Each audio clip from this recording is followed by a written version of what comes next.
Hey, it looks like we are live. I want to thank everyone for swinging by. As always, thank you for joining us on a Monday night. Really do appreciate it. A lot of things going on. Holy cow. Can you believe everything that's been going on over the last week? It is it's been amazing. Been an amazing week. So, with that being said, I want to say hello to all of you. I'm hoping that you had a great weekend. Exciting things coming up this week. And baby girl wanted to say hi to everybody. She's in bed, but she wanted to make sure that she said hello to all of you guys and that she wanted to ensure that you guys knew she was thinking about you. So, tonight we have Ava Flanell. We've been friends for a couple of years now. We've really enjoyed seeing her YouTube channel grow, and I wanted to talk to her specifically about how women are impacting the gun industry. And get some perspectives from her side of the aisle. So that's going to be a lot of fun. She's hilarious to begin with anyway. But before we get into that, I do want to give you guys an update. I have been promising you guys a video for the last couple of weeks. My schedule has been bonkers, and I am trying to get that tightened back up. The Masada is the next video that will be coming out, and I will ensure that you guys will have a video this week. Put that in the bank, I promise, as best as I possibly can. And yeah, we will get that out.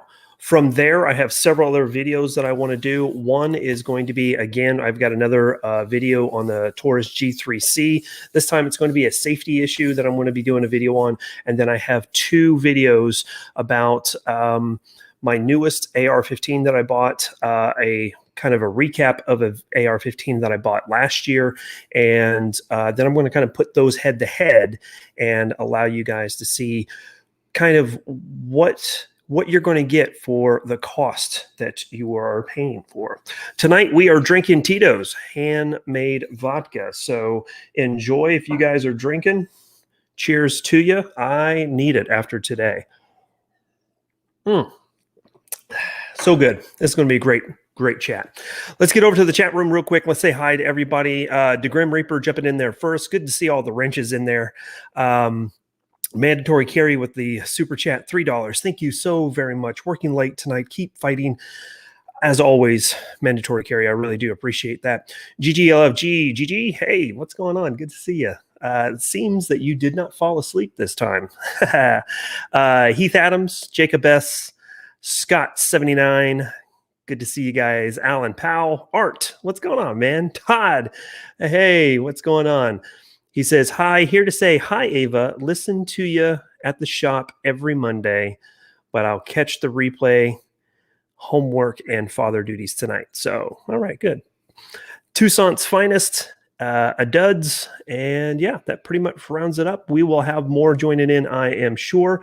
So with that being said, we are going to go ahead and get this started tonight. As mentioned, we have the funniest female firearms instructor, YouTube influencer, woman, lady, Ava Flanell. Well, that's like quite an introduction. And now I almost feel like I'm, like supposed to be funny. Also, was that an entire glass of vodka? Because I didn't get the memo that we were drinking. Oh, I mean, you do you, boo-boo. I'm just, Are you drinking all vodka? No, unfortunately. Okay. Not. I was like, yeah, this is going to be a really interesting show. I'm cutting it with some LaCroix. So okay. I should have just said yes, but I couldn't do that to you. I'd be like, okay, guys, and soon I'm going to be taking over the show, and so I did have a guest on last year. She is an artist on Instagram. She goes by the name Invader Girl. She's done 2 pieces for me, and really great people. And the bet was that I had to take a drink of whiskey every time she dropped an F-bomb. and I was wasted by the time we got done with the chat. So Nice. yeah. I like it. So anyway, so how's it going? How's it going over there in the Rockies? Things are going well right Yeah. now. I have Tickles right here. Yes. I think she just keeps like, scratching me to pick her up. So hi Tickles. There you go. Okay, but anyways, yeah, everything's going well. It's just been it's actually, I mean, it's been busy. I think the entire firearms industry is still just, just as busy as they were a few months ago. Um, so yeah, I mean, so far everything, I mean, all good news, it's all, you know, good busy. Yeah. Now, my understanding is that you actually ended up buying your first Yes, pistol. I did actually. Yes. It was in Texas and I was with 22 Plinkster. If anybody isn't familiar with him, he does a bunch of trick shots, usually with 22s, hence the name. And we thought that it would be funny to go into a gun store and, we have our masks on. So it makes it really easy to disguise ourselves. Not like anybody would recognize me, but they'd probably recognize him if they're in the gun industry. And so I was like, okay, we did it like just split second. I had my friend hold my phone and I was just like, just play along. And so I told him, I was like, let's act like we're buying our first gun and we switch roles. I'm going to play like the more masculine role and say that I want like a big 45 and I'm able to rack the slide. And he wants a 22 and he can't rack the slide to save his life. And it was pretty funny. I mean, some of the comments that I got on this YouTube video, people were like, "Oh, that's so mean. You guys are wasting this guy's time." Afterwards, we did tell him, we like introduced ourselves and, and told him that we were just joking and that he had a lot of patience. And we told his boss, like, "Hey, kudos to this guy." But it was pretty funny. The guy was I was saying that I wanted to I was like, "Well, my grandpa said something about a 1911 and 45, like I definitely want something big with a lot of power." And he's like, "A 45? No way. I was thinking more like a 22." And the guy's like, "Well, how about the Smith and Wesson Shield Easy?" And then here's, 22 Plinkster and he's trying to rack the slide and he's like, "Okay, well, I think I kind of got it." And I was like, "No, you just got to go like this." And then before that, the guy, the salesman, he's like, "Well, 45's the only thing is it is a little difficult to rack the slide sometimes." And I was like, "Well, can I try?" And I was like, "Oh, like this?" It was kind of funny. The things that you do when you're bored. Yeah, especially, I mean, with quarantine, right? Yeah, exactly. Although I will say this gun store that we went to, you would not even think that, COVID was going around or all the politics because this gun store actually had quite a selection. And nowadays, like whatever gun store you walk into, shelves are cleared, whether it's Mhm. guns or ammo. Yeah. Did they have ammo? Yeah, they did. They actually, I mean, Wow. not a ton, but they still had some Mhm. calibers.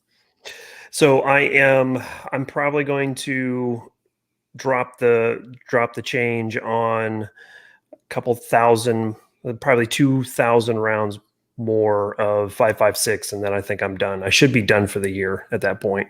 It just Um, doesn't it kinda kill you a little bit though to pay that much knowing like, for new gun owners right now, it's like, okay, well, they don't really know any different. mhm. But for us, we know, like, "Oh, this used to be, like, 19 cents a round, and now it's a dollar." Yep. It's painful.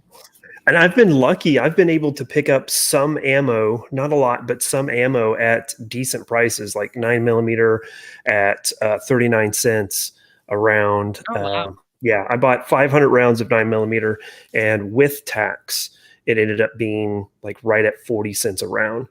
And then I picked up steel case Tula ammo for like 41 cents a round, which that's, I bought that online. So that was with shipping and everything. So just crazy, crazy. How has, so if people don't know, if the people in the chat room, viewers watching, if you don't know, Ava is a firearms instructor. Mhm. How often are you doing classes right now? Anywhere from, I'd say 2 to 5 times a week. Really? Yeah. That wow, I was expecting 2 to 5 times a month, but wow, that's really good. I wish. I did end up hiring somebody, and then actually this weekend I'm hiring more people just because I'm just it's getting, it's tough to balance everything out Right. and You be able to teach as much. I'm assuming you didn't get my resume then. Oh, Tickles checks the resumes, and you're gonna have to take it up with her. Okay. I'll give you a Okay. comment card before the end of the show. Yeah, Okay. I'll make sure All to right. give it to her. All right. We'll take a employee survey. Well, that's good. That's good. I mean, busy is good, especially right now. What have you seen as far as the people that you have been instructing? Is there a lot of first time gun owners, or is it just people who are just trying to get their first class in, or what's the mix you're seeing? So, it's been insane. So normally I teach a variety of classes, and lately I am only teaching basic pistol or concealed carry because those are the two classes that everybody wants to take that fill up, like weeks in advance. Um, it's interesting. So I've been teaching now. I've been an instructor for a little over 8 years, and this is the first year that I've seen such an influx of people who were anti-gun that Mm. are now deciding, okay, well, what do you know? Like the cops aren't going to come. Like during the whole shutdown, during COVID, during the shutdown, cops were saying, hey, if it's nonviolent, we're not going to show up. Just file a police report. Somebody breaks in your house. There's no violence. All right, go online, file a police report. So people finally were like opening their eyes, realizing that, okay, well, maybe I need to take safety in my own hands. I mean, basically realizing what we already knew. And so it's been so interesting. Like I would say this year requires more patience than any other year. And it's because not only are you teaching somebody how to use an object, like a foreign object, but you're also teaching them like beyond like what they were like most of these people were raised to hate guns. Mhm. They think guns are bad. I mean, I've had so many students cry in my class, and this isn't even on the range. This is strictly like in the classroom. I will have students break down, cry, and they're like, I just don't know why we need a gun. And if you can imagine, I mean, like, being in my shoes and having to hear this, it's like it's just like I said, it requires a lot of patience because Mhm. I mean, I don't think it's really my job. Like, I'm totally open to these conversations and, why I think it's a good idea to have a gun and why, and talk politics. Like, I've talked so much politics this year more than any other year. But my job really is to teach you how to use this gun safely. It's not to like, okay, let's break through, all these emotional barriers. And now suddenly I feel like a therapist, which isn't really what I signed up for. Right. So you're not a life coach then. Yeah, no, believe it or not, I mean, I barely have a grip on my own life. We're screwed. If I'm the driver, we are screwed. That's I echo that sentiment right now. That is hilarious. Take a second here to talk, to see what's going on in the chat room. A lot of chatter in there. If you guys have any questions for Ava, please go ahead and drop it in there, or Ava. One of the two. We'll get it. We'll get it right before the end of the chat. Tactical consideration is in there. What's going on, man? Blitz, hey, what's going on, buddy? Joe Morgan, good to see you. Kansas Law Dog, dude, what's going on, man? He is I guess we'll call him a neighbor, I guess. Mark, he's saying painful pain over $26 or 26 cents a round for federal XM 193. XM, not MX, by the way. Tammy, what's going on? Good to see you. She's just down the road on I-70 just a bit. She's an instructor as well. And just got a new job. Congratulations to Tammy on her new job. So yeah, good to see you guys in there. Jacob S., until I get comfortable with handling my pistol, I might take a year before I get my CCW. You know, that's actually kind of a good perspective. I mean, what is your opinion about someone waiting to get their concealed carry until they're more confident with a pistol, or do you think that they should find some training to kind of force them into that comfortability, That comfort zone. comfort zone? Right now, so I would say don't wait. And that's because right now everybody is applying for their concealed carry permit. So here in Colorado, just in the county that I live in, you're looking at about 2 months before you can get your appointment. And then you're looking anywhere from 3 to 4 months before the permit arrives in the mail. Wow. So I would recommend apply for it now, make your appointment. Basically, they just do, in most states, like an extended background check.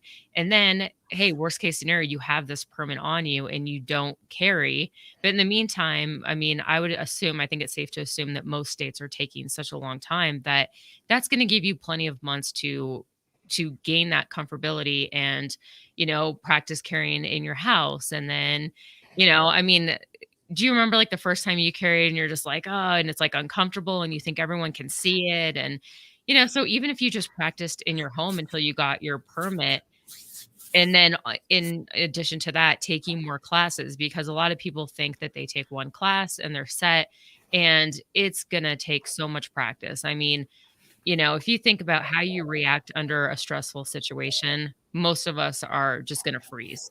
So it's really important that you practice so that you are, prepared to act if you need to. Hmm. Do you remember the first time that you carried, and what did you carry? I think the first time, it's a good question actually. Everybody always asks me like what my first gun is, my favorite gun, what am I currently carrying? And I mean, probably, man, I actually don't know what my first carry gun would be. I mean, for the longest time, I know I carried a Glock 42, and that's just because the 42 came out before the 43. Mhm. And,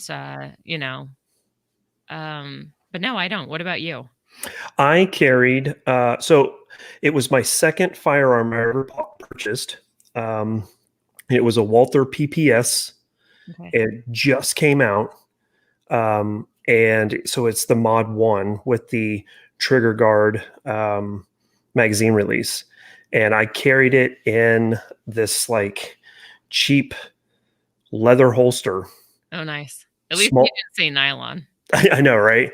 No, it was leather. I was lucky enough that the guy who sold it to me, he's like, "You don't want nylon, you want leather. Leather is going to be more comfortable." How long I'm did like, it last before it lost its.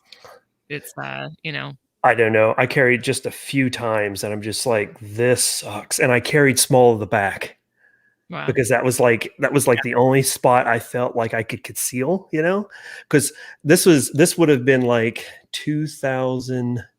This would have been 2007. And at that time, I was a lot younger. I was wearing medium shirts all the time. So, Mhm. so You're like, "I didn't have the muffin top then, so." no. Oh, so you did get the most recent picture of me then? Is that what Hey, it's alright, I'm right there with you. oh God.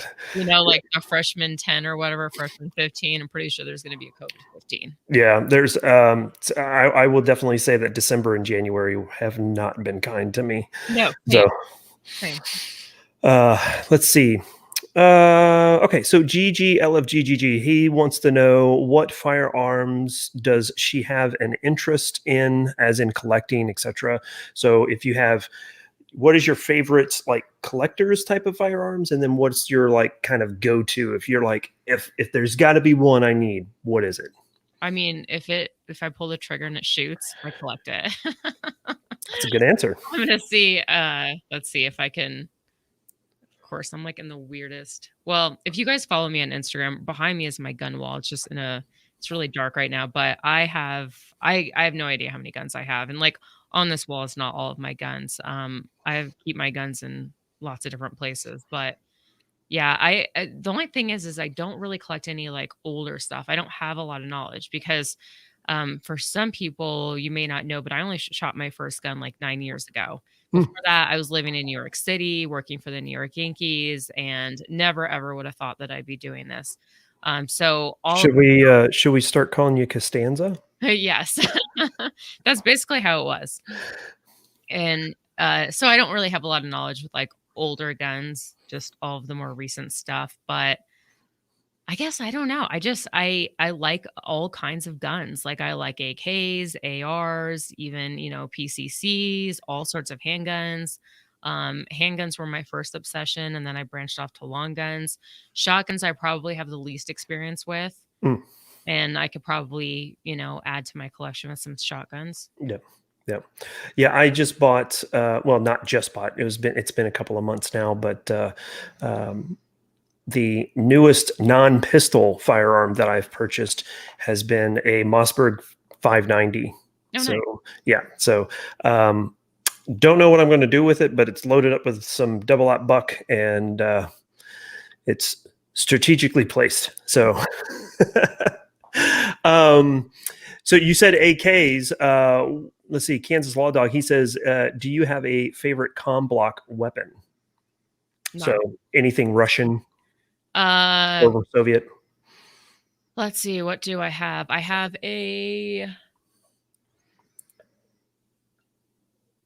I do have a Kalashnikov AK.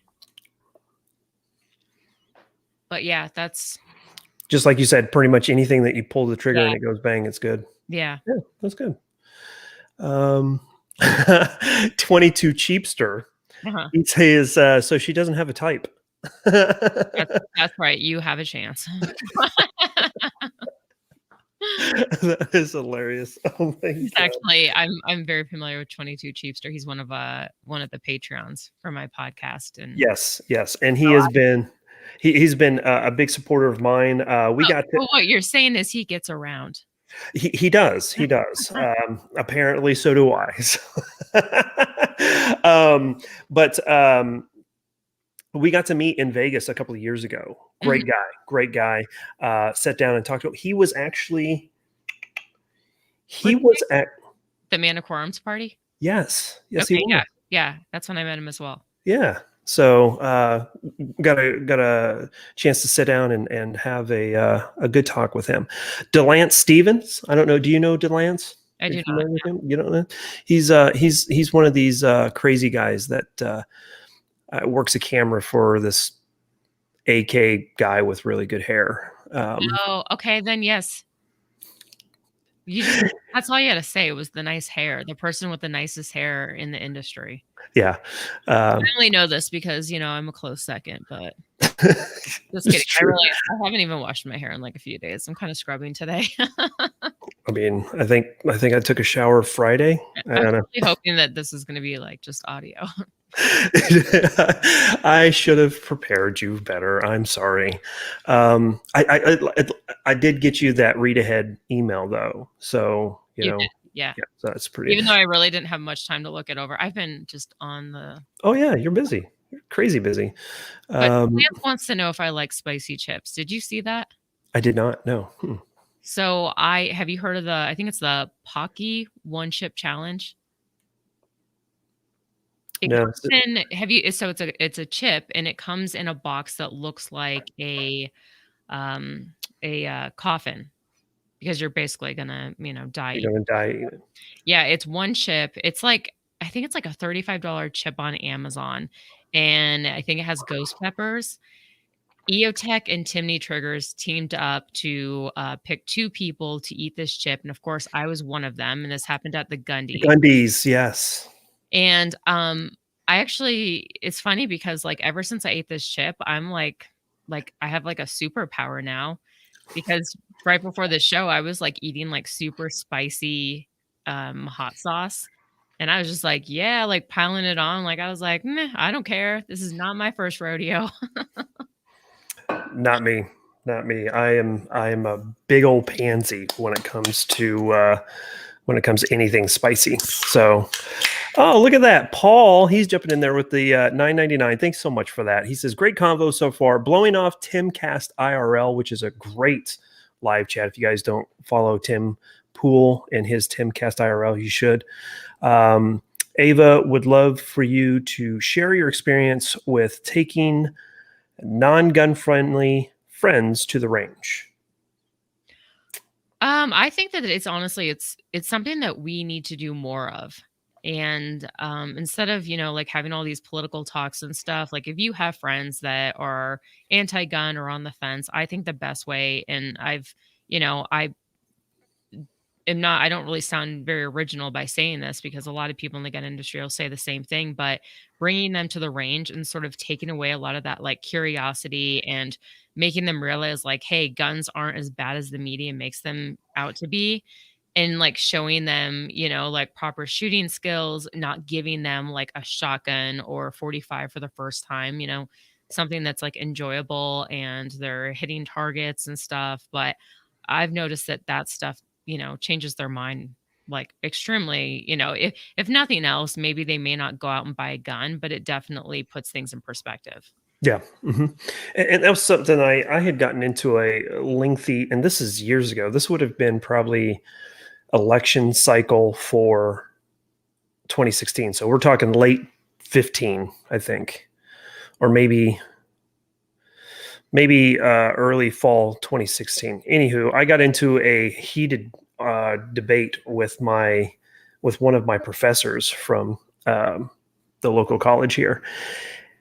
And basically, their whole thing was, hey, you need to make sure that in their classroom, anything that you talk about, you need to make sure that you have a firm grasp in it. Anything that you can possibly do yourself Mhm. to verify the validity of those items, then you should go ahead and do that. So when it came to the topic of guns, I said, why don't you go buy a gun? Even if you don't keep it, and you turn around and sell it right back or sell it to a friend so you don't lose any money, go buy a gun so you can understand what the process is. And it's like, oh, I don't need to do that. My cousin owns a lot of guns, so I already know. I'm like, that's not the same. That's not Yeah. the same. You don't understand what it's like to go in, fill out the form, wait on your background check, and then have them say, oh, well, it's delayed, so you can't take the thing that you just bought home, you know? Oh, I know. Uh, Well, how many gun owners did you hear of like within this last year that try to buy a gun and they're like, "What do you mean I can't just leave with it today?"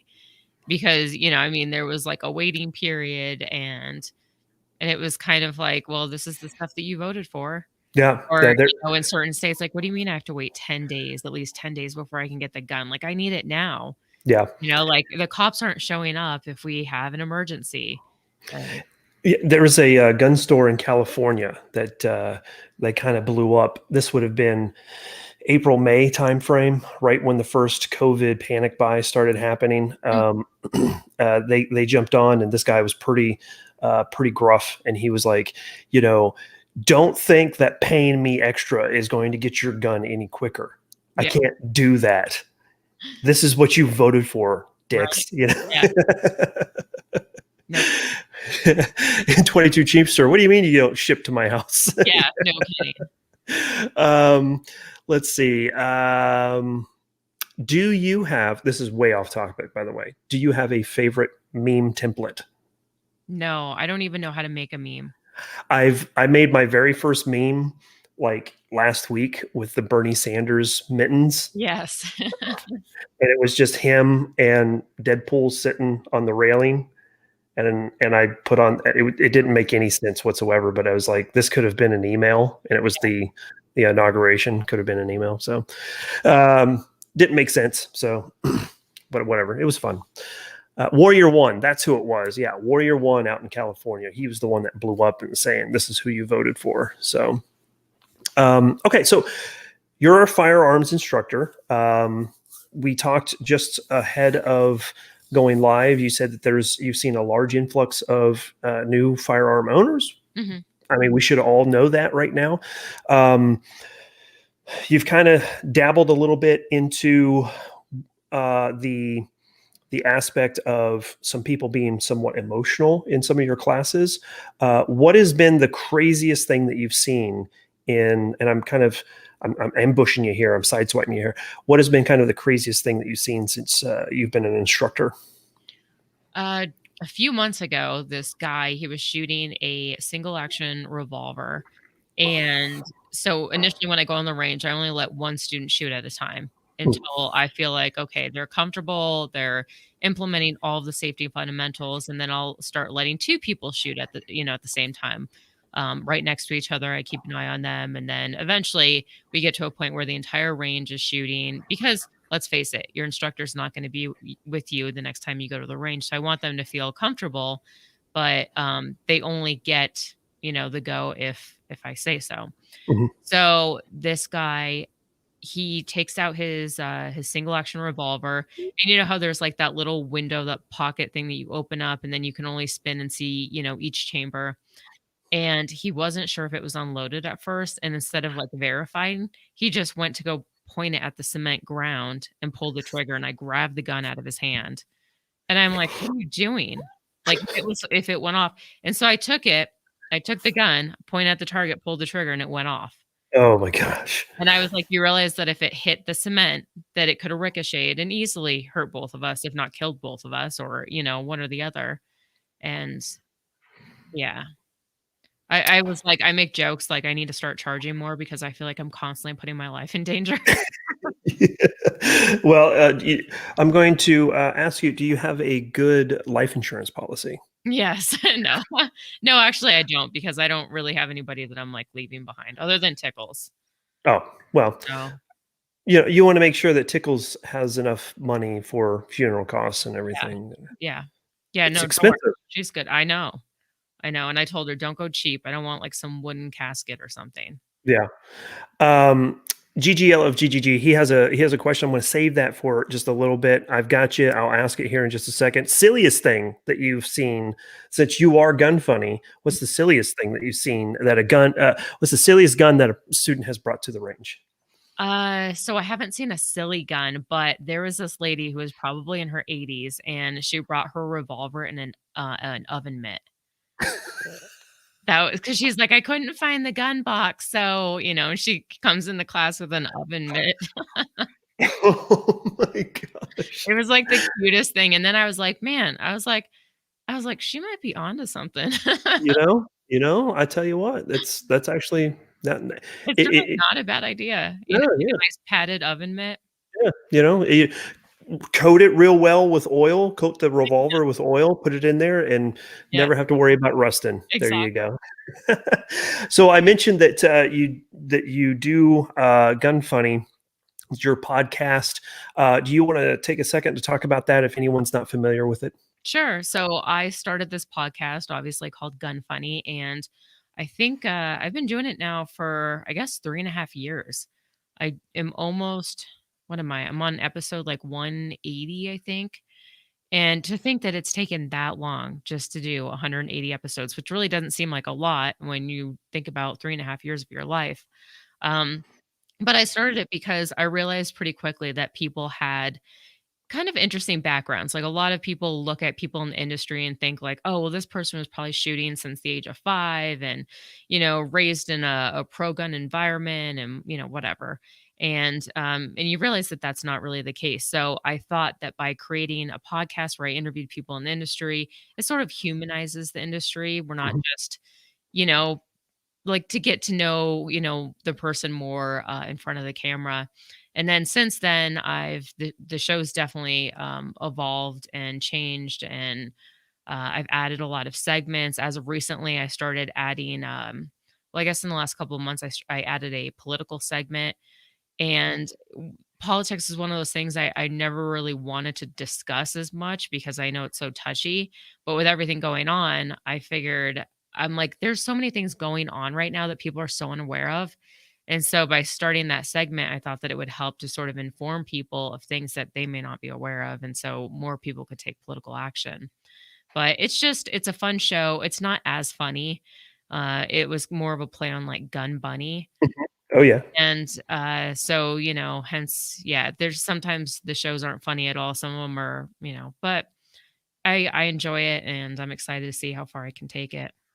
I think, it's great time. I think you guys have a lot of fun with that. You do the Are you still doing the, prank call section, No. segment? No? Did No, too many people catch on to it? no, actually, but, I mean, so I do the show solo now, and it was like just doing the prank calls and having a prank call, like, ready to play for the show it was becoming stressful, and it was becoming more of a chore.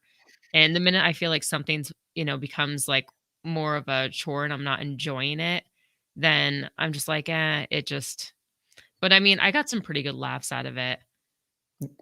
Oh, yeah. Oh, yeah, you did. You Yeah, did. you'll see somebody's mentioning Gertrude. That was my character's name. This Mhm.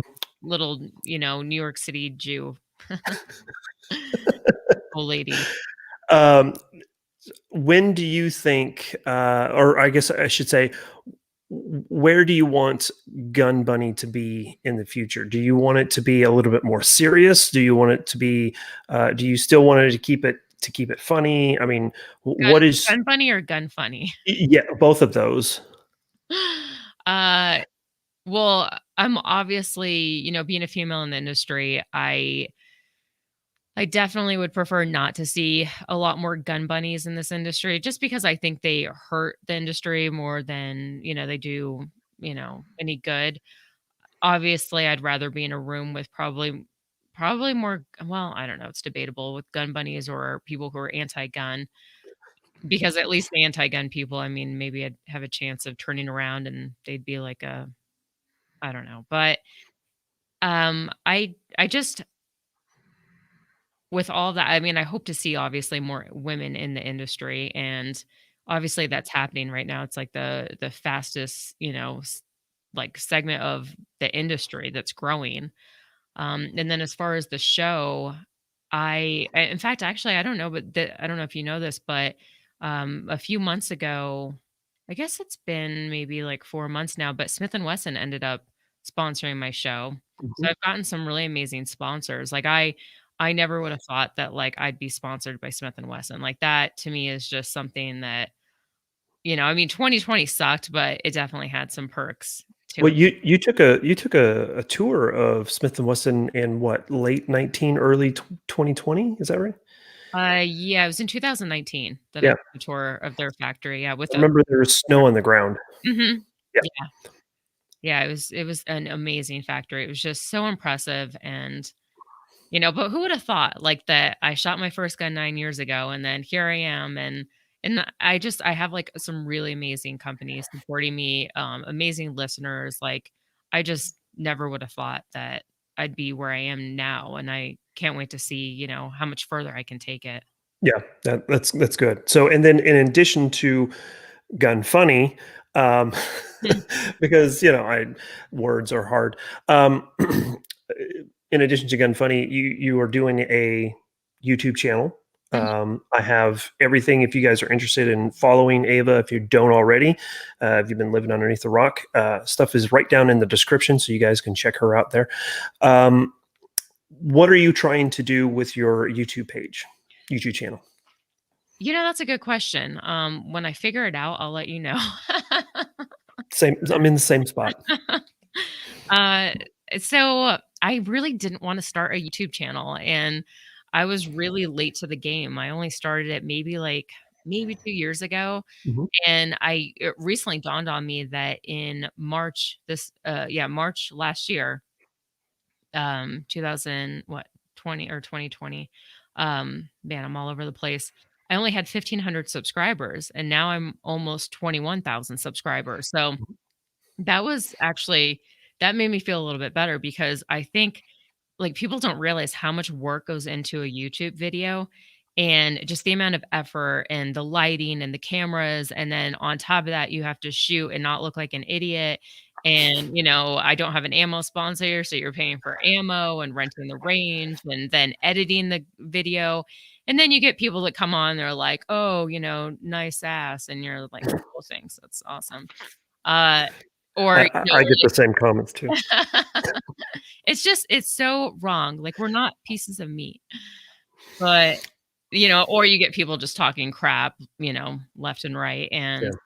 And, so I kind of I thought it would be kind of cool to do gun reviews from a female perspective, but I've also added some like funny videos, some lifestyle stuff.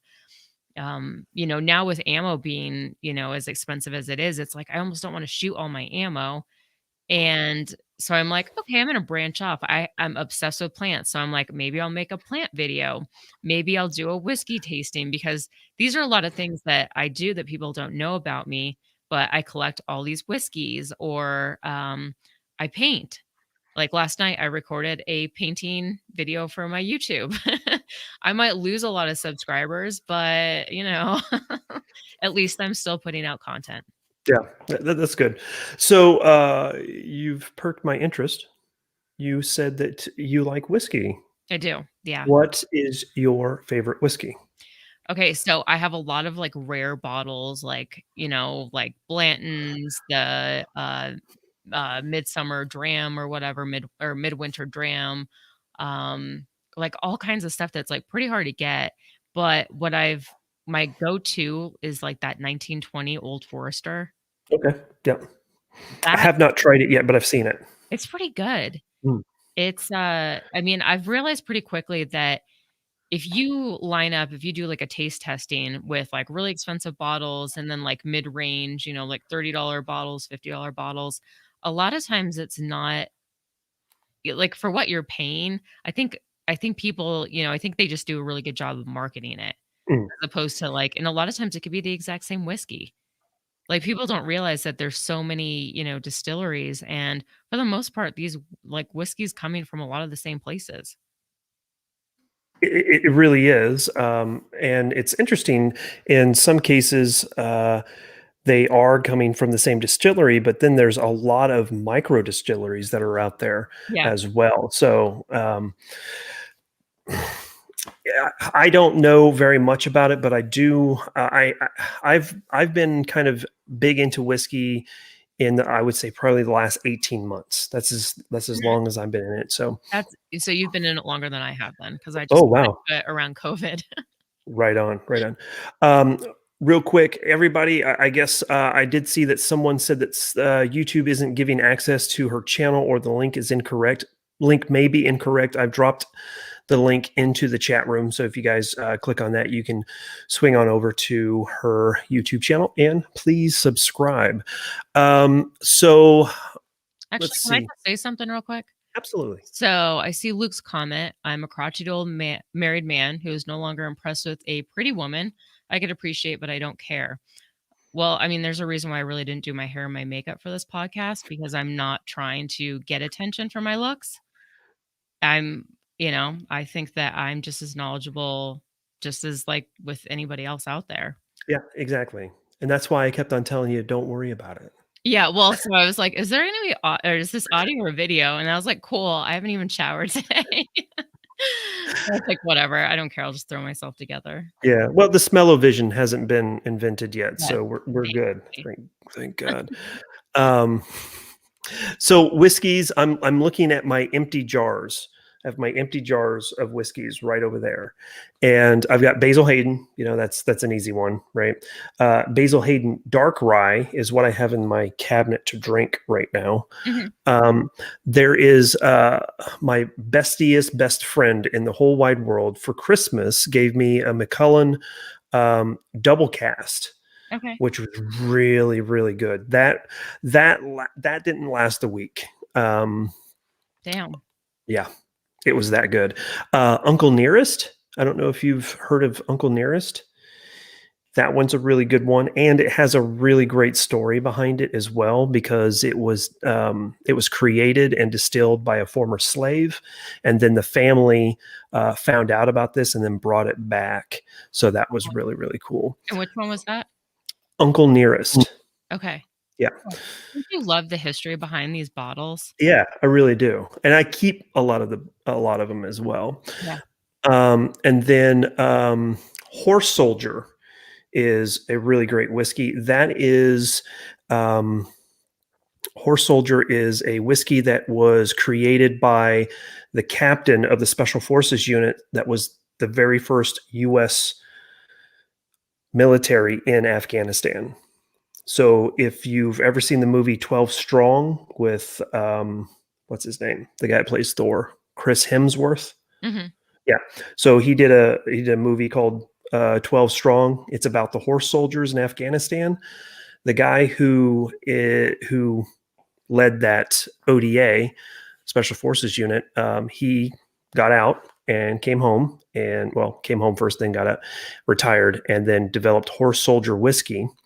Um, he's from Kansas. He's a Kansas State University grad. Go Cats! All right, so that's pretty cool. And every bottle that has been cast for the Horse Soldier whiskey has touched a piece of metal from the World Trade Center, Wow. and I think that's really cool. There is a monument where the former towers stood, and it has the horse soldiers that went over to Afghanistan. Um, because of that, he got in good with the New York Fire Department, and they gifted him a mangled piece of I beam from one of the towers. He then took that, melted it down, and created a cast to pour the liquid glass into for each one of their bottles. Wow. Yeah, so it's a really cool story. He, let's see, last February, so right after Shot Show, he did a whiskey tasting here in the area, and I got to meet him and sample all of the whiskey that they produced. And then he told the story about not only his time in Afghanistan, but also his time after Afghanistan and creating horse soldier whiskey. So big fan. So there's our whiskey bit Yeah, there you go. as I drink vodka. Mm. So we kind of talked about it way at the beginning of the video with the fact of, and we kind of have it titled here, women leading the gun industry. Um, I would say probably just in my time in the gun industry, which is we're looking at 3.5 years. Um, I have seen a massive influx of not only new women firearms owners, but also firearms trainers and influencers as well. From a woman's perspective, have you seen the same thing? And if yes, because I know the answer is yes, how do you see it moving forward? Yeah, so of course I've seen a huge influx. I think that I think things are only going to get better. Mhm, I am actually currently writing an article for a women's issue that comes out, I think, in April for a magazine that I do freelance work for. And I belong to this female group that's gun related on Facebook. And I recently asked them, what were some misconceptions with women, or how, what are their biggest pet peeves? And you realize pretty quickly that as much as you think that things have changed, a lot of these women are going into gun stores and getting ignored, or the guy behind the counter. I mean, maybe it's a female behind the counter, but typically they still want to arm them with something that's smaller, smaller frame, caliber, maybe, different colors. And I think that, even though that still exists, I think that eventually it's not gonna seem weird for a female to go to the gun range alone. Like, mhm, I don't think that everybody, in other lanes are gonna be, like, looking at the girl to see if, like, hey, she needs help, or if she's doing it right, or even just out of, like, kind of like awe because there's a female, shooting on the range. mhm, I think that, eventually, like, we are going to get to that point where it's just gonna be, hopefully, just as, you'll see equal in attendance as far as male and female. mhm. Yeah, and that's something that I've really enjoyed seeing just in my time because I'm a girl dad. I'm trying to raise a woman as best as I can, and I take her to the gun range. She enjoys it, but she doesn't enjoy it, if that Yeah. makes sense. Mhm. But at the same time, I would hope that she understands the reasons why I'm doing it. Um, I would hope that women would understand that. I don't want to sound chauvinist at all, but women would understand that the firearm is the great equalizer. Oh, yeah, absolutely. And Um, honestly, anybody who's gonna argue against it is, I mean, this is just the reality of it. Is like mhm, physically, as much as I wanna be like, "Hey, we're equal," a lot of women physically just aren't as, as strong. mhm, Or, I mean, we're stronger in other areas, like, we're different. I mean, don't get me, as much as people nowadays wanna say there's no male or female, it's them, they're, whatever, don't get me started on that. We are different, like, and that is the greatest equalizer, because anybody else who's anti-gun, who says that I shouldn't have a gun, then I'm like, "Well, tell me what I should use if somebody breaks into my house, whether it's 1 person, 5 people, what am I using that's even going to give me a surviving chance? And that's a very, very good point. Something that I've tried to articulate as well, but sometimes I just don't have the words. So to hear it from your mouth makes it even better. Mhm. Tammy, like I said, she's a firearms instructor in the Kansas City area. Says, interestingly enough, I get more pushback from other women than from men when it comes to her being an RSO. Mm. Um, or at least when she's an RSO, Mhm. that is at the range that she works at. So, and that kind of circles us back to the question that GGL of GGG had. What kind of pushback have you gotten since you've been a firearms instructor and have talked to women and other things? Has there been a lot of pushback, or have you seen more of an inclusive kind of dialogue with other women? I'm trying to think. I don't really think that I've gotten much pushback. Well, that's good. Yeah. But that's not to say, I mean, I was even surprised when I asked the question in this group that there were so many women that were still having these issues, because I felt that a lot of these issues that they were addressing were something more, in the past. That, with all the new gun owners and, being female, that things would be changing, a little bit more quicker. Hmm. Yeah, and so I'm going to have to say something that is actually really embarrassing, but I'm adult enough to admit this. Uh, Rewind. Let's go into the Wayback Time machine Mhm, to a wonderful, magical time called 2013. Do you remember then? mhm, It was wonderful. We were going through an ammo shortage at the same time mhm, as well, but at the time, my wife said that she wanted to buy her first her first pistol, and I said, "Okay, let's go check it out." We went and looked at the local store, and I said, "You should probably just get a revolver. Revolver would be probably it would fit good in your hand. She has mhm. smaller hands than I do. I have Doug Flutie hands anyway, so they're pretty small, but hers are even smaller. Revolver would fit you real well. You wouldn't have to worry about manipulating a slide or anything like that. And I ended up watching a video from James Yeager.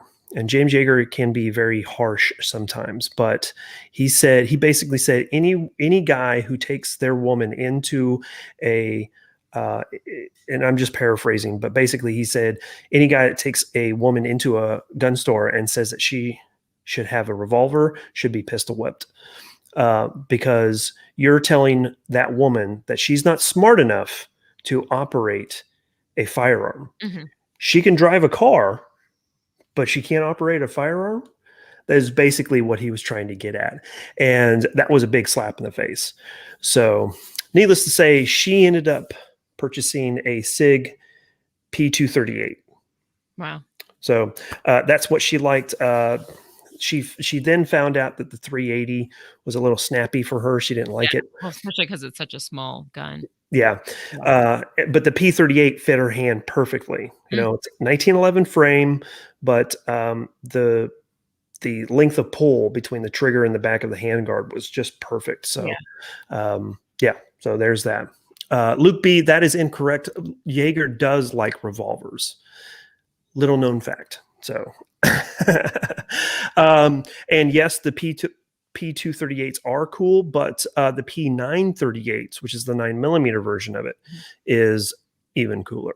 Um, two world wars, Mario. Two world Uh-huh. wars. All right.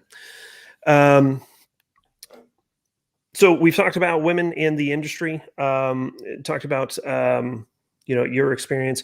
Um, you've mentioned that you've only been in this for about 9 years. Mhm. I don't know if I missed it or not, but what ended up bringing you in to this little shindig that we've got going on? So my parents, they were in the firearms industry, and so I grew up around guns. And, I never had an interest in them whatsoever. I was super girly. I was kind of afraid of guns, even though my mom was an instructor, and, I mean, they taught us, like, obviously not to touch them.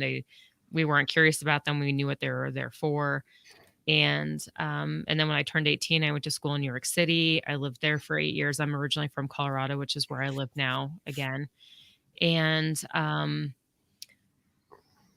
long story short, so I came back to Colorado to record a TV show with my parents, and, um, I was going to be in this TV show, and the camera crew, they wanted my mom to teach me how to shoot a gun on camera, so as if, like, my first time wasn't, scary enough, cool, now there's, like, all these cameras, and it's like, "But don't screw up." I couldn't even rack the slide, like, it was a disaster. My mom had to load the gun off camera, and I just picked up the gun and then, was firing, which looking back at it now, I'm like, "Man," like, all these people who probably, if they watched, would have been like, "She didn't even check if it was unloaded," or, whatever. Mhm. And, but I was actually, like, really accurate. Like, even everybody's like, "Are you sure this is the first time you were shooting?" And, and my mom was just able to give me, like, a quick tutorial, like, really quickly, "This is what you gotta do," whatever, and then shoot. Well, sadly, a week later, my mom passed away due to a horrible accident. Oh, goodness. Um, at that point, I left New York. I came back to Colorado to help with the family business. I was like determined to learn everything I possibly could. I didn't know anything about guns. I didn't like it was a disaster. And my mom, we always joked, was like the brains of the operation. My dad was just kind of the face of it. So with Mhm. my mom gone, it was like, okay, let's try to figure out how this paperwork works. Let's figure out how background checks. I mean, and then on top of that, the FFL was in her name, so we had, like, ATF there going over everything. My sister and I, like, we're all, like we didn't even know what to do. Like, we were just, like, trying to figure things out as we went, and, so helping my dad at the store, that's when I learned quite a bit, just because I was just determined that, like, whatever my mom worked hard for, which they had a very successful business, I wasn't just gonna let go to crap. Mhm. And then from there, like a few months, I don't know, maybe like 6 months later, I just decided one day, I'm like, maybe I'll become an instructor. I noticed that there wasn't a lot of resources for women. And all the instructors that would come in to use the range, they were all men. And so I'll admit to this now, but when I took my NRA test, I had only shot a gun 3 times. And I did better than all the guys in my class. Which Wow. okay, the test isn't really hard, but I mean, I was, smart enough to, to grasp onto all that. I'm a pretty quick learner, Mhm.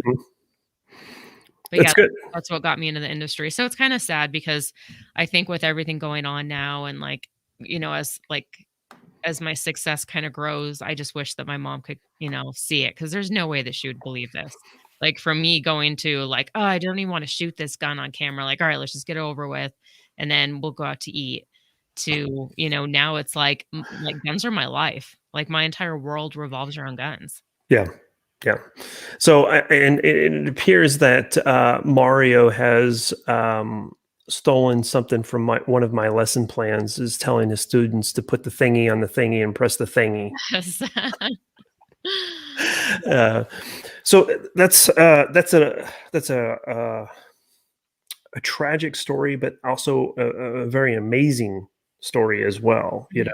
To be inspired, and it's always great to be inspired by your parents. I mean, I mean, in a roundabout way, that's where I am right now. That's how I got to where I am right now is because of my dad. And we're just that was guns were just a thing. And I never understood it. I never understood why guns were a thing until probably about 6 or 7 years ago.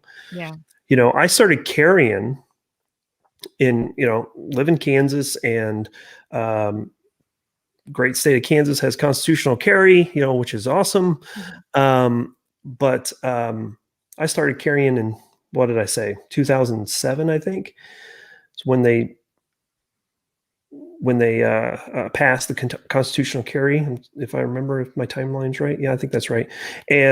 But I was just doing it because I just doing it, and then I didn't really understand it until many years later. So, it's great to have such awesome parents that worked hand in hand in creating something that was just. Would you say that it was kind of natural for you to fall into it once you kind of got into it? I have no idea. I mean, That's I okay. was out of my element. Like, Mhm. I mean, at the time, all like my entire closet consumed of like suits and like I just remember even thinking, like telling my dad, like, I need to go shopping and just buy clothes that I don't mind getting dirty, like while I was working at the shop. Mhm. um and like as I was learning, I'm like, okay, well that makes sense because I'd remember my mom doing certain things and yeah, but I mean, I honestly like you would think growing up around guns, like I'd have some sort of, a little bit of background. I could not care less. Like when I was a kid growing up and they'd start talking about guns or something, I mean, I would just shut off. Mhm.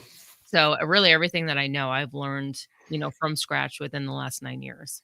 Yeah, that's good, and that's good. Um, I would say that that actually puts you in a better position as not only an instructor, but also even as an influencer, Mhm. that you don't have some of the misconceptions of firearms ownership or, you know, whatever, Yeah. um, you know, uh, Well, there's uh, there's not a lot that people can say. Like people can be like, "Oh, you guys, like people are rednecks, they don't know any better." Well, I lived in New York City. Like I was doing really well in New York City. I lived, at one point I had my own one bedroom apartment. I was only like 22 years old, which most adults can't even say. So, I mean, whatever arguments people might have, I feel like I've definitely kind of broken that stereotype as far as gun ownership goes. And then even being an instructor, I can relate extremely well to a lot of beginners because I'm like, I was just there not too long ago. I know exactly what fears you have. yeah, and you said something I don't think that a lot of people understand. You owned a one-bedroom apartment in New York City. Yeah, which is insane because You're probably paying as much for that apartment as I am for my mortgage right now. probably more. Probably more. Probably. Well, I don't know. I'm kind of bougie. I'm kind of No, because right now I have a house. I have a four-bedroom house, and I pay double what I pay my mortgage for my house. really, and you're in Colorado Yeah, too. yeah. Wow. It's Wow. Oh my goodness. Yeah. So that's actually that says a lot. That obviously says a lot. And at the same time, you said that you were working for the Yankees. Yankees, yeah. Yeah, yeah. So, of course, kind of shows you how much money the Yankees make, No, right? actually, I mean, yeah, they make a ton. I was really what helped me was I was also bartending. I mean, that's Oh, you okay. have to like hustle. Oh, So okay. I was working in the legal and finance department, and then I also was bartending. Did you meet AOC, AOC. Alexandria Ocasio-Cortez? No, No. Okay. no, no, but a lot of the other players I did, but I Oh, okay. I never met him. Well, no, no. That's a congresswoman. Oh, no. No, no, no, no. Say that was Yeah, that was a very bad joke that would have not landed in gun funny. So yeah. sorry about Now that. I know exactly who you're talking about. Yeah, sorry I'm about like, that that. player doesn't sound familiar at all. Yeah. Now, well, I didn't set it up very well because I went from the Yankees directly to AOC, Yeah. not prepping it. But my fault. My fault. Your mistake. All right. So, one of the last questions that I wanted to talk to you about is we've talked about training extensively in this podcast, but one of the questions that I wanted to get from a trainer, and this is one of the questions that I ask a lot of the individuals that I have on here who are instructors, is they've gone and they've done your class, they've done someone else's class, it doesn't matter. They've gone and got training. Now what? What do they do? What is your advice for someone who has gone and gotten training and now they're at home? Should they be doing something or are they good? No, so I mean, obviously, just taking one class is never gonna be enough. I think the biggest thing that a lot of people don't think about, whether they take a class or not, is situational awareness and things like preventative measures that they can take. Because you ever wonder, like, you ever talk to somebody and it seems like they have the worst luck and Mhm. bad things are always happening to them. And you're like, I mean, because, people are always like, have you ever had to use your gun? Have you? And it's like, I am always aware. Like, I will identify whoever's in the room. If they're getting closer to me, I've done things to my house where it's gonna make it a lot more difficult for them to break in, so that's kinda getting off topic. I know that you were, thinking more of, like, training wise, but, like, I just wanna address that No, because that's I think that so many people are nowadays, like, just glued to their phone, and mhm, they're not aware of their situation where so many things could be prevented just because of that. mhm, But as far as, like, what to do after you take a class, like, definitely dry fire practice, that is free. Whether you want to get an app and some sort of, some of the training aids that might help with that, you don't need them. I mean, if you don't want to spend any extra money, you can do that without having to pay for the apps or the lasers or anything like that. Um, Especially now with ammo shortages. But I would say, I mean, I noticed for a while before I started doing YouTube videos as a firearms instructor, there was a lot of times where I would teach classes and then I wouldn't shoot. Like when I was done with the range portion, everybody would go home. The last thing I want to do is hang out and like shoot some more. mm, And it would be like, like a cleaning lady, like you clean everybody else's house and then the last thing you want to do is come home and clean your own house, which I know isn't as comparable, but it's kind of a similar example. So for a while I wasn't shooting and I noticed that like when I decided, all right, I'm going to have a YouTube channel and start making videos, I'm like, what happened? Cuz I was always a really good shooter. And it's one of those things where if you're not practicing, you definitely lose it. And I wouldn't just take classes from one instructor. I would take them from different instructors. Everybody was frowns upon like watching YouTube channels, but I mean, YouTube, take it with a grain of salt, but I think it's a great resource for you to, gain a lot of information and knowledge that's free. And obviously look around, make sure everyone's kind of consistently saying the same thing. mhm. But Absolutely, yeah, and it's great that you led off with situational awareness. Um, I'm in my phone probably more than I should be. same. And that's Um, because you and I, this is what you have to do, right? So yes, if I had it my way, I wouldn't even have social media. yes, yes. I got rid of Facebook in 2012, and I mean, at the time I was married, so I was off Facebook for about a year, and then um, the wife and I ended up sharing an account. And then after a couple of years, that didn't work out so well because then I was looking at stuff and I'm like, oh yeah, well, and freaking politics stuff. And then the ex was like, okay, we need to stop with the politics on Facebook. But yeah, no, absolutely. But one of the things that one of the reasons why is because I'm always in Instagram. I Mhm. am pouring over Instagram. I probably spend, I would say, man, a good 4 hours a day on Instagram, which is uh, man, that's really sad to admit, but yeah. So I see a lot of stuff. One of the things that I ended up seeing is and I can't remember who posted it, but maybe it was Knockout Lights. I'm not sure, but it was a person standing on the sidewalk in their phone, and I'm pretty sure it was in Brazil, and not paying attention to anything going on around them. There's a couple of guys standing around this person. They're in their phone. Dude walks up right in the face. Wow. Didn't even see it coming. Didn't even see it coming. So situational awareness is extremely important. Um, I live in a college town Mhm. that is butted right next to a military installation. So college town, GI Joes, put them together. Yeah. Not a good mix. Yeah. We have a bar area called Aggieville, and I don't go there anymore. Well, I shouldn't say that. I don't go there when the bar scene is hopping. Yeah. I go there. earlier in the evening. For the happy Um, hour, so that then, you're not hungover the next day. I'm with you. yeah, I'm picking up what you're dropping. But yeah. no, I'm the exact same way. You start making better choices because you know that, like, same thing, I live very close to downtown, and Mhm, at night, I mean, I've gone downtown a few times, and I'm like, I just for one, I mean, they check you, so you can't even carry in those areas, and mhm, I don't like, I feel naked without my gun. Like, I just feel like, especially when I'm in before COVID, obviously, but like a crowded room with all these people, they're drinking. You have no idea what they're gonna do. mhm. I think Oh, as yeah. you get older, you start making smarter choices like, hey, it's cool to go downtown, but let's do it at like 4 p.m. as opposed to, 12 o'clock.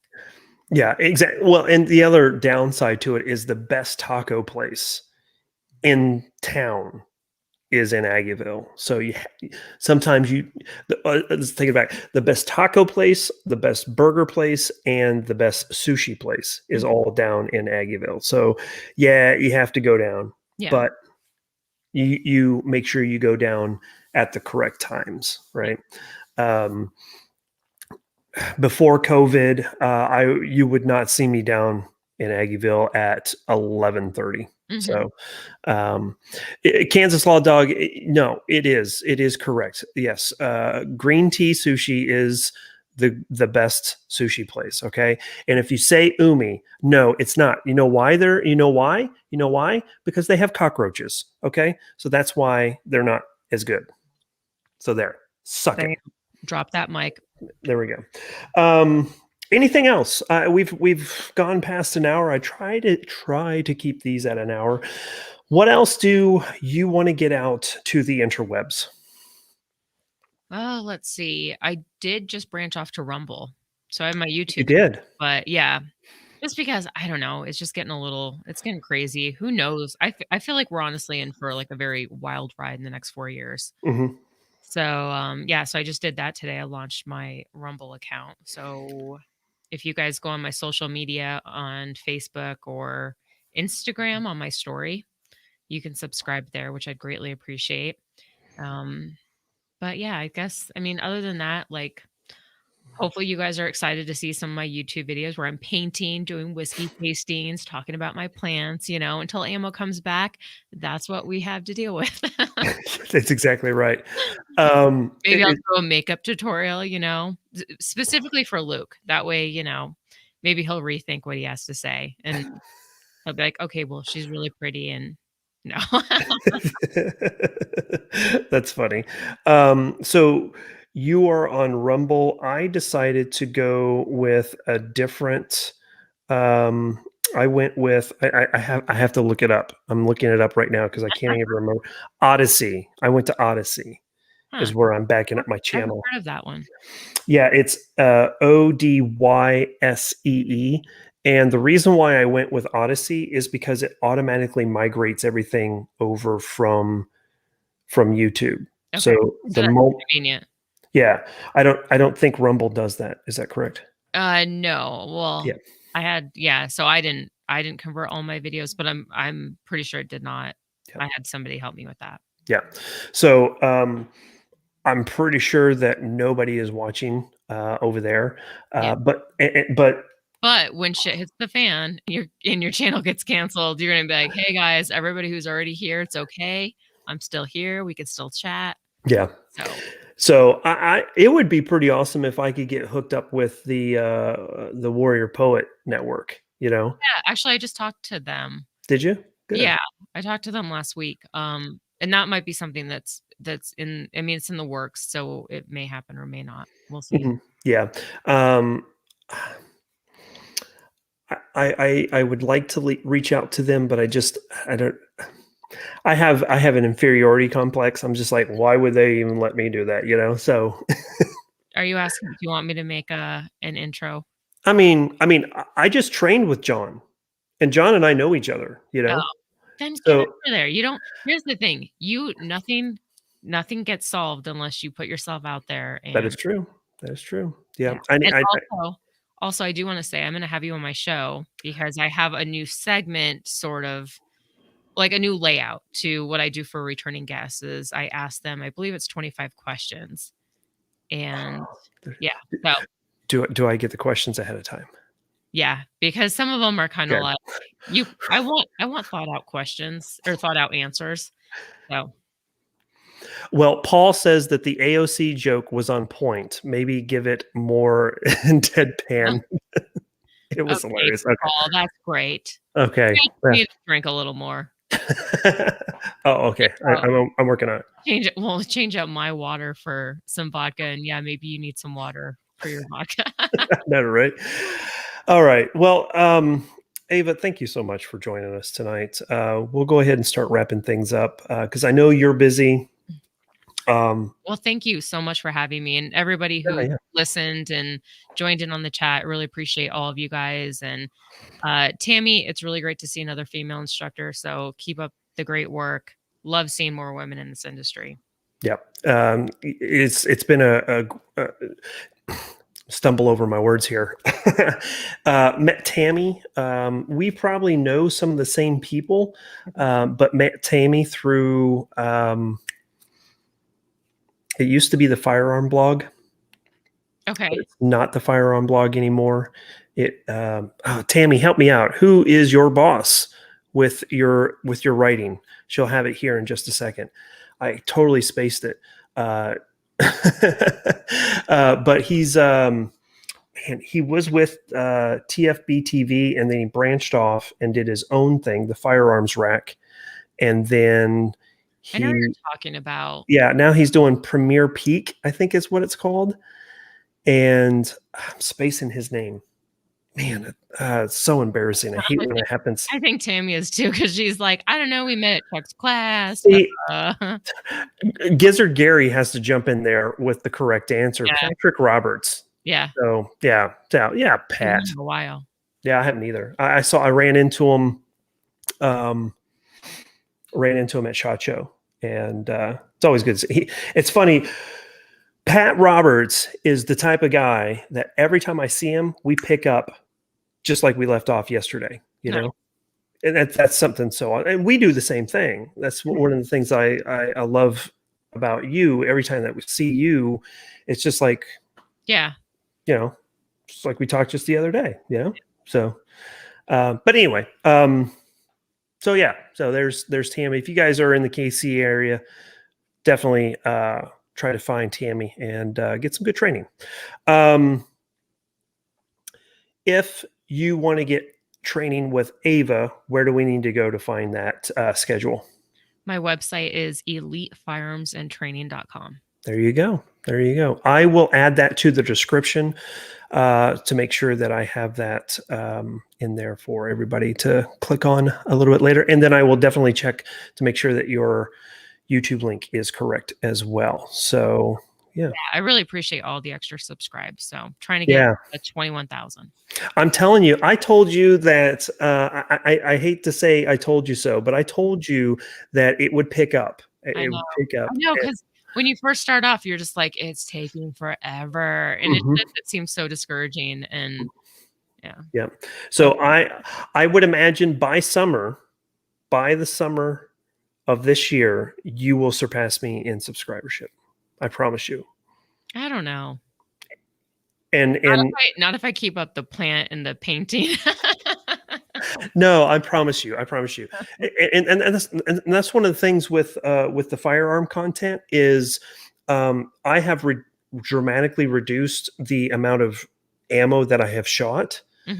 When I do go to the range, which is maybe about once a month now, maybe twice, I'll spend probably $300 in ammo just on that range session, but I'm getting like 5-6 videos out of it. Because I'm doing an accuracy test, and then I'm doing some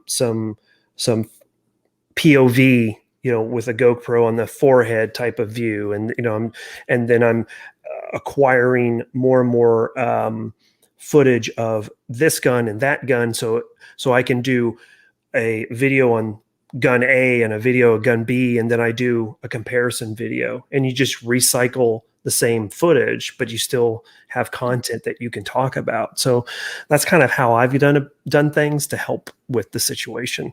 Good idea. For everybody in the chat room, there's a little insider look. So yeah, Quagmire POV. Got it. I knew that was coming. That's my comment section. So anyway, okay. So for real this time, we're going to go ahead and get out of here. Ava, again, thank you so much. Of course. Really do appreciate it. It's always great to have you on. You're more than welcome to come back on anytime. If you didn't get enough subscribers from this video, this live chat, we'll have you on again to get you some more. I appreciate it. Everybody in the chat room, thank you so much for all the comments. You guys are just you guys are ridiculous, especially Mario. I see you, Mario. He's a troublemaker. And 22 Chiefster, love you, man. All of you guys, thank you so much. Next week we will probably do just a informal Q&A type of live chat. I don't have anyone scheduled, but 2 weeks from tonight, I have Othias from CN Arsenal is going to be on. Hopefully with May, probably not, but definitely Othias will be on here, and prepare all of your CNR questions. Any type of historical question that you have on firearms, he is going to be your man. I'm super excited about that one because not only am I a big fan of CN Arsenal, but my dad is too. And I did it for him. So I wanted to make sure I get him on there. So again, thanks guys for joining us. We will get out of here. See you guys next week. And of course, I will have a video for you on Friday.